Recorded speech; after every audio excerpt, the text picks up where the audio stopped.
Esther chapter 1. This is what happened during the time of Xerxes, the Xerxes who ruled over 127 provinces stretching from India to Cush. At that time King Xerxes reigned from his royal throne in the citadel of Susa, and in the 3rd year of his reign he gave a banquet for all his nobles and officials, the military leaders of Persia and Media, the princes and the nobles of the provinces were present. For a full 180 days he displayed the vast wealth of his kingdom and the splendor and glory of his majesty. When these days were over, the king gave a banquet lasting 7 days in the enclosed garden of the king's palace for all the people from the least to the greatest who were in the citadel of Susa. The garden had hangings of white and blue linen, fastened with cords of white linen and purple material to silver rings on marble pillars. There were couches of gold and silver on a mosaic pavement of porphyry, marble, mother of pearl, and other costly stones. Wine was served in goblets of gold, each one different from the other, and the royal wine was abundant, in keeping with the king's liberality. By the king's command each guest was allowed to drink in his own way, for the king instructed all the wine stewards to serve each man what he wished. Queen Vashti also gave a banquet for the women in the royal palace of King Xerxes.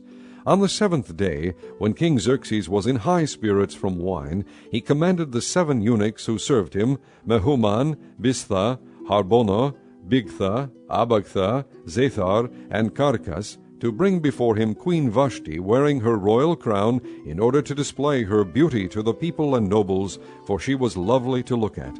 But when the attendants delivered the king's command, Queen Vashti refused to come. Then the king became furious and burned with anger.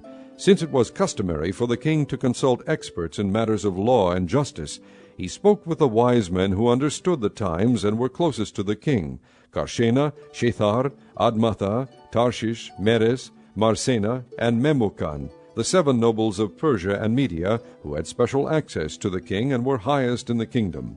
According to law, what must be done to Queen Vashti, he asked. She has not obeyed the command of King Xerxes that the eunuchs have taken to her. Then Memucan replied in the presence of the king and the nobles, Queen Vashti has done wrong, not only against the king, but also against all the nobles and the peoples of all the provinces of King Xerxes. For the queen's conduct will become known to all the women, and so they will despise their husbands and say, King Xerxes commanded Queen Vashti to be brought before him, but she would not come. This very day the Persian and Median women of the nobility who have heard about the queen's conduct will respond to all the king's nobles in the same way. There will be no end of disrespect and discord. Therefore, if it pleases the king, let him issue a royal decree, and let it be written in the laws of Persia and Media, which cannot be repealed, that Vashti is never again to enter the presence of King Xerxes. Also let the king give her royal position to someone else who is better than she. Then, when the king's edict is proclaimed throughout all his vast realm, all the women will respect their husbands, from the least to the greatest. The king and his nobles were pleased with this advice, so the king did as Memucan proposed. He sent dispatches to all parts of the kingdom, to each province in its own script, and to each people in its own language, proclaiming in each people's tongue that every man should be ruler over his own household. Chapter 2. Later, when the anger of King Xerxes had subsided, he remembered Vashti and what she had done and what he had decreed about her. Then the king's personal attendants proposed, Let a search be made for beautiful young virgins for the king. Let the king appoint commissioners in every province of his realm to bring all these beautiful girls into the harem at the citadel of Susa. Let them be placed under the care of Haggai, the king's eunuch, who is in charge of the women, and let beauty treatments be given to them. Then let the girl who pleases the king be queen instead of Vashti. This advice appealed to the king, and he followed it. Now there was in the citadel of Susa a Jew of the tribe of Benjamin, named Mordecai, son of Jair, the son of Shimei, the son of Kish, who had been carried into exile from Jerusalem by Nebuchadnezzar, king of Babylon, among those taken captive with Jehoiakim, king of Judah. Mordecai had a cousin named Hadassah, whom he had brought up because she had neither father nor mother. This girl, who was also known as Esther, was lovely in form and features, and Mordecai had taken her as his own daughter when her father and mother died. When the king's order and edict had been proclaimed, many girls were brought to the citadel of Susa and put under the care of Haggai. Esther also was taken to the king's palace and entrusted to Haggai, who had charge of the harem. The girl pleased him and won his favor. Immediately he provided her with her beauty treatments and special food. He assigned to her 7 maids selected from the king's palace, and moved her and her maids into the best place in the harem. Esther had not revealed her nationality and family background, because Mordecai had forbidden her to do so. Every day he walked back and forth near the courtyard of the harem to find out how Esther was and what was happening to her. Before a girl's turn came to go into King Xerxes, she had to complete 12 months of beauty treatments prescribed for the women, 6 months with oil of myrrh, and 6 with perfumes and cosmetics.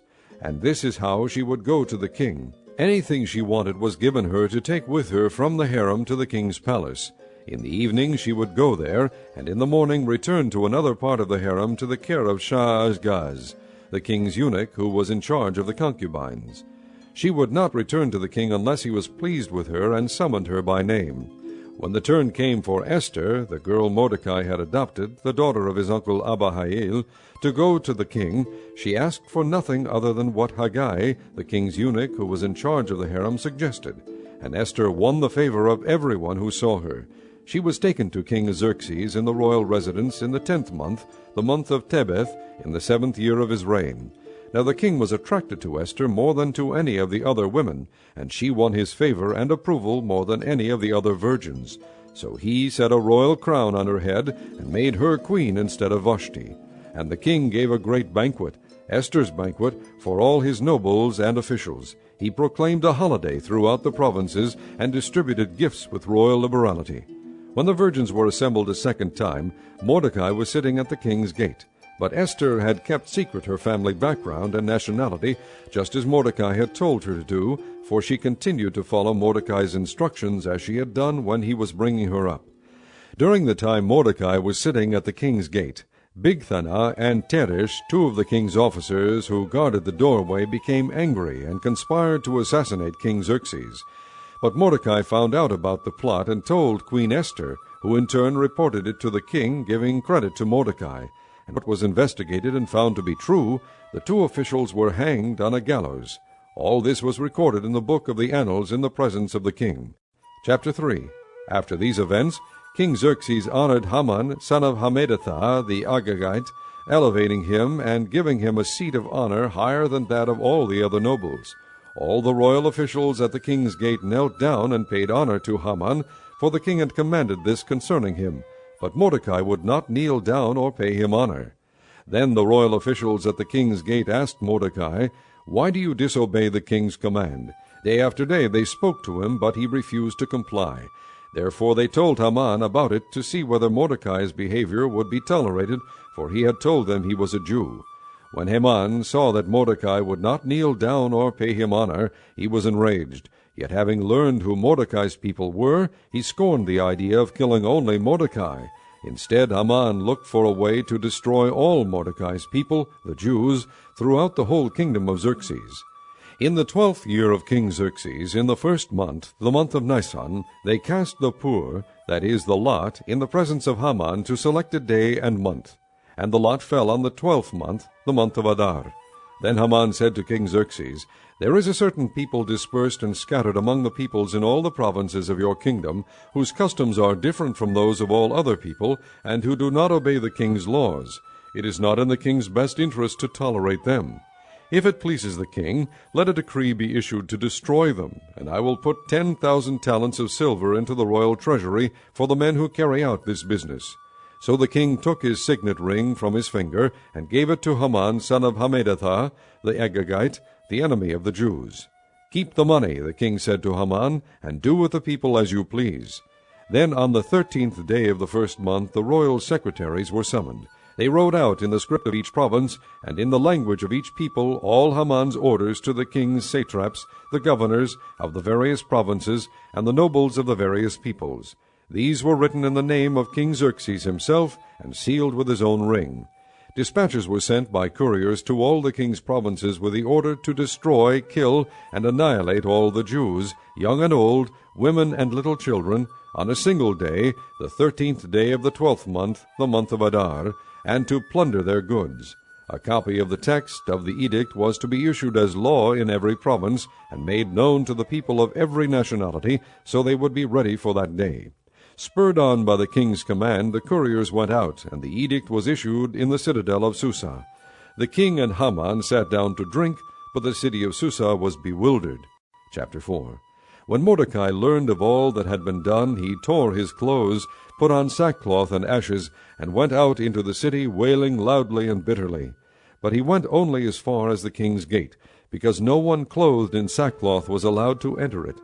In every province to which the edict and order of the king came, there was great mourning among the Jews, with fasting, weeping, and wailing. Many lay in sackcloth and ashes. When Esther's maids and eunuchs came and told her about Mordecai, she was in great distress. She sent clothes for him to put on instead of his sackcloth, but he would not accept them. Then Esther summoned Hathach, one of the king's eunuchs assigned to attend her, and ordered him to find out what was troubling Mordecai and why. So Hathach went out to Mordecai in the open square of the city in front of the king's gate. Mordecai told him everything that had happened to him, including the exact amount of money Haman had promised to pay into the royal treasury for the destruction of the Jews. He also gave him a copy of the text of the edict for their annihilation, which had been published in Susa, to show to Esther and explain it to her, and he told him to urge her to go into the king's presence for mercy and plead with him for her people. Hathach went back and reported to Esther what Mordecai had said. Then she instructed him to say to Mordecai, "All the king's officials and the people of the royal provinces know that for any man or woman who approaches the king in the inner court without being summoned, the king has but one law, that he be put to death. The only exception to this is for the king to extend the gold scepter to him and spare his life. But 30 days have passed since I was called to go to the king." When Esther's words were reported to Mordecai, he sent back this answer, "Do not think that because you are in the king's house you alone of all the Jews will escape. For if you remain silent at this time, relief and deliverance for the Jews will arise from another place, but you and your father's family will perish. And who knows but that you have come to royal position for such a time as this?" Then Esther sent this reply to Mordecai, "Go, gather together all the Jews who are in Susa, and fast for me. Do not eat or drink for 3 days, night or day. I and my maids will fast as you do. When this is done, I will go to the king, even though it is against the law, and if I perish, I perish." So Mordecai went away and carried out all of Esther's instructions. Chapter 5. On the 3rd day Esther put on her royal robes and stood in the inner court of the palace in front of the king's hall. The king was sitting on his royal throne in the hall, facing the entrance. When he saw Queen Esther standing in the court, he was pleased with her, and held out to her the gold scepter that was in his hand. So Esther approached and touched the tip of the scepter. Then the king asked, "What is it, Queen Esther? What is your request? Even up to half the kingdom it will be given to you." "If it pleases the king," replied Esther, "let the king, together with Haman, come today to a banquet I have prepared for him." "Bring Haman at once," the king said, "so that we may do what Esther asks." So the king and Haman went to the banquet Esther had prepared. As they were drinking wine, the king again asked Esther, "Now what is your petition? It will be given you. And what is your request? Even up to half the kingdom it will be granted." Esther replied, "My petition and my request is this. If the king regards me with favor, and if it pleases the king to grant my petition and fulfill my request, let the king and Haman come tomorrow to the banquet I will prepare for them. Then I will answer the king's question." Haman went out that day happy and in high spirits. But when he saw Mordecai at the king's gate, and observed that he neither rose nor showed fear in his presence, he was filled with rage against Mordecai. Nevertheless, Haman restrained himself and went home. Calling together his friends and Zeresh his wife, Haman boasted to them about his vast wealth, his many sons, and all the ways the king had honored him, and how he had elevated him above the other nobles and officials. "And that's not all," Haman added. "I'm the only person Queen Esther invited to accompany the king to the banquet she gave, and she has invited me along with the king tomorrow. But all this gives me no satisfaction as long as I see that Jew Mordecai sitting at the king's gate." His wife Zeresh and all his friends said to him, "Have a gallows built 75 feet high, and ask the king in the morning to have Mordecai hanged on it. Then go with the king to the dinner and be happy."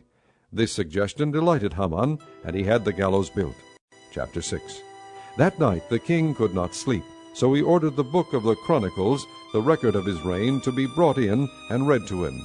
It was found recorded there that Mordecai had exposed Bigthana and Teresh, two of the king's officers who guarded the doorway, who had conspired to assassinate King Xerxes. "What honor and recognition has Mordecai received for this?" the king asked. "Nothing has been done for him," his attendants answered.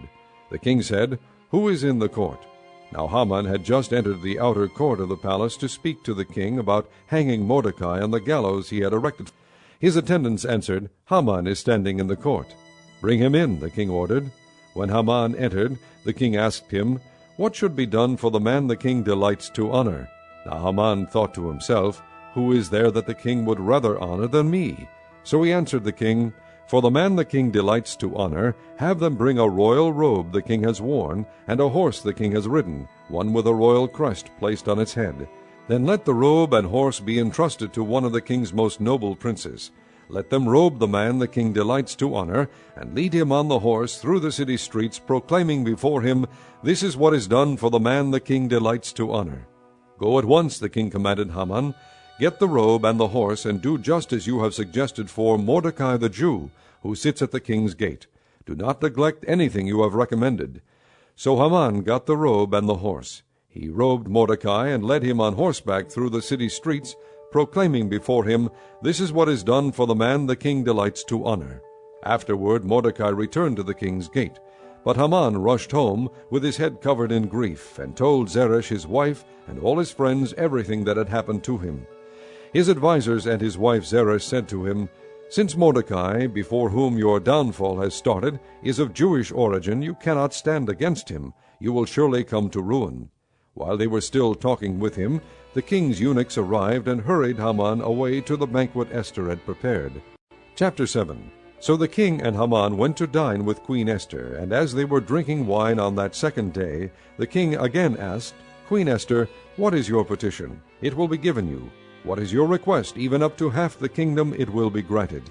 Then Queen Esther answered, "If I have found favor with you, O king, and if it pleases your majesty, grant me my life. This is my petition. And spare my people. This is my request. For I and my people have been sold for destruction, slaughter, and annihilation. If we had merely been sold as male and female slaves, I would have kept quiet, because no such distress would justify disturbing the king."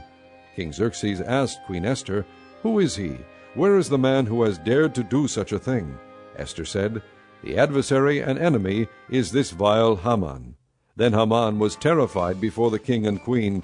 The king got up in a rage, left his wine, and went out into the palace garden. But Haman, realizing that the king had already decided his fate, stayed behind to beg Queen Esther for his life. Just as the king returned from the palace garden to the banquet hall, Haman was falling on the couch where Esther was reclining. The king exclaimed, "Will he even molest the queen while she is with me in the house?" As soon as the word left the king's mouth, they covered Haman's face. Then Harbona, one of the eunuchs attending the king, said, "A gallows 75 feet high stands by Haman's house. He had it made for Mordecai, who spoke up to help the king." The king said, "Hang him on it." So they hanged Haman on the gallows he had prepared for Mordecai. Then the king's fury subsided. Chapter 8. The same day King Xerxes gave Queen Esther the estate of Haman, the enemy of the Jews. And Mordecai came into the presence of the king, for Esther had told how he was related to her. The king took off his signet ring, which he had reclaimed from Haman, and presented it to Mordecai, and Esther appointed him over Haman's estate. Esther again pleaded with the king, falling at his feet and weeping. She begged him to put an end to the evil plan of Haman the Agagite, which he had devised against the Jews. Then the king extended the gold scepter to Esther, and she arose and stood before him. "If it pleases the king," she said, "and if he regards me with favor and thinks it the right thing to do, and if he is pleased with me, let an order be written overruling the dispatches that Haman son of Hammedatha the Agagite devised, and wrote to destroy the Jews in all provinces. For how can I bear to see disaster fall on my people? How can I bear to see the destruction of my family?" King Xerxes replied to Queen Esther and to Mordecai the Jew, "Because Haman attacked the Jews, I have given his estate to Esther, and they have hanged him on the gallows. Now write another decree in the king's name in behalf of the Jews, as seems best to you, and seal it with the king's signet ring, for no document written in the king's name and sealed with his ring can be revoked. At once the royal secretaries were summoned on the 23rd day of the 3rd month, the month of Sivan. They wrote out all Mordecai's orders to the Jews and to the satraps, governors, and nobles of the 127 provinces stretching from India to Cush. These orders were written in the script of each province and the language of each people, and also to the Jews in their own script and language. Mordecai wrote in the name of King Xerxes, sealed the dispatches with the king's signet ring, and sent them by mounted couriers who rode fast horses, especially bred for the king. The king's edict granted the Jews in every city the right to assemble and protect themselves, to destroy, kill, and annihilate any armed force of any nationality or province that might attack them and their women and children, and to plunder the property of their enemies. The day appointed for the Jews to do this in all the provinces of King Xerxes was the 13th day of the 12th month, the month of Adar. A copy of the text of the edict was to be issued as law in every province and made known to the people of every nationality, so that the Jews would be ready on that day to avenge themselves on their enemies. The couriers riding the royal horses raced out, spurred on by the king's command, and the edict was also issued in the citadel of Susa. Mordecai left the king's presence wearing royal garments of blue and white, a large crown of gold, and a purple robe of fine linen. And the city of Susa held a joyous celebration. For the Jews it was a time of happy, gladness, and honor. In every province and in every city, wherever the edict of the king went, there was joy and gladness among the Jews, with feasting and celebrating. And many people of other nationalities became Jews, because fear of the Jews had seized them. Chapter 9. On the 13th day of the 12th month, the month of Adar, the edict commanded by the king was to be carried out. On this day the enemies of the Jews had hoped to overpower them, but now the tables were turned, and the Jews got the upper hand over those who hated them. The Jews assembled in their cities in all the provinces of King Xerxes to attack those seeking their destruction. No one could stand against them, because the people of all the other nationalities were afraid of them. And all the nobles of the provinces, the satraps, the governors, and the king's administrators helped the Jews, because fear of Mordecai had seized them. Mordecai was prominent in the palace. His reputation spread throughout the provinces, and he became more and more powerful. The Jews struck down all their enemies with the sword, killing and destroying them, and they did what they pleased to those who hated them. In the citadel of Susa the Jews killed and destroyed 500 men. They also killed Parshanadattha, Dalphon, Aspatha, Poratha, Adaliah, Aradatha, Parmashta, Arisai, Aredai, and Vaizatha, the 10 sons of Haman, son of Hammedatha, the enemies of the Jews. But they did not lay their hands on the plunder. The number of those slain in the citadel of Susa was reported to the king that same day. The king said to Queen Esther, "The Jews have killed and destroyed 500 men and the 10 sons of Haman in the citadel of Susa. What have they done in the rest of the king's provinces? Now what is your petition? It will be given you. What is your request? It will also be granted." "If it pleases the king," Esther answered, "give the Jews in Susa permission to carry out this day's edict tomorrow also, and let Haman's 10 sons be hanged on gallows." So the king that this be done.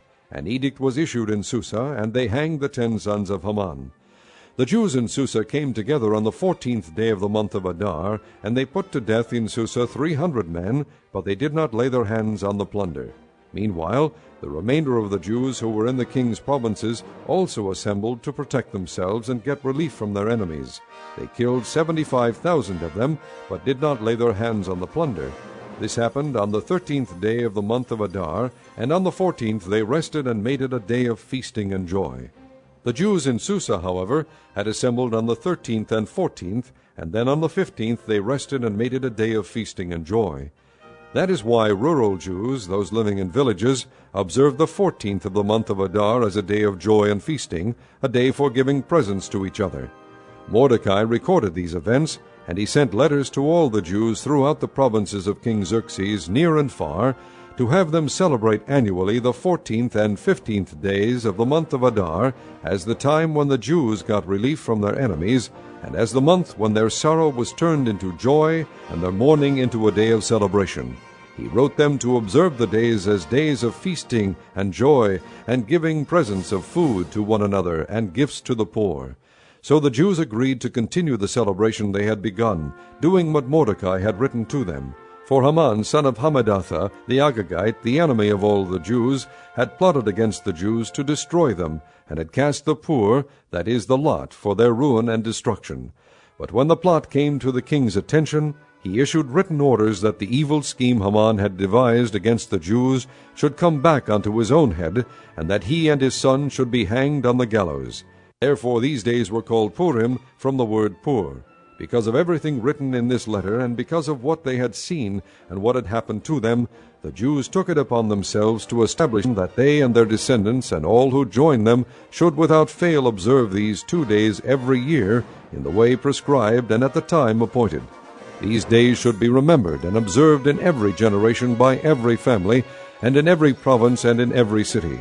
And these days of Purim should never cease to be celebrated by the Jews, nor should the memory of them die out among their descendants. So Queen Esther, daughter of Abihail, along with Mordecai the Jew, wrote with full authority to confirm this second letter concerning Purim. And Mordecai sent letters to all the Jews in the 127 provinces of the kingdom of Xerxes, words of goodwill and assurance, to establish these days of Purim at their designated times, as Mordecai the Jew and Queen Esther had decreed for them, and as they had established for themselves and their descendants in regard to their times of fasting and lamentation. Esther's decree confirmed these regulations about Purim, and it was written down in the records. Chapter 10. King Xerxes imposed tribute throughout the empire to its distant shores, and all his acts of power and might, together with a full account of the greatness of Mordecai to which the king had raised him, are they not written in the book of the annals of the kings of Media and Persia?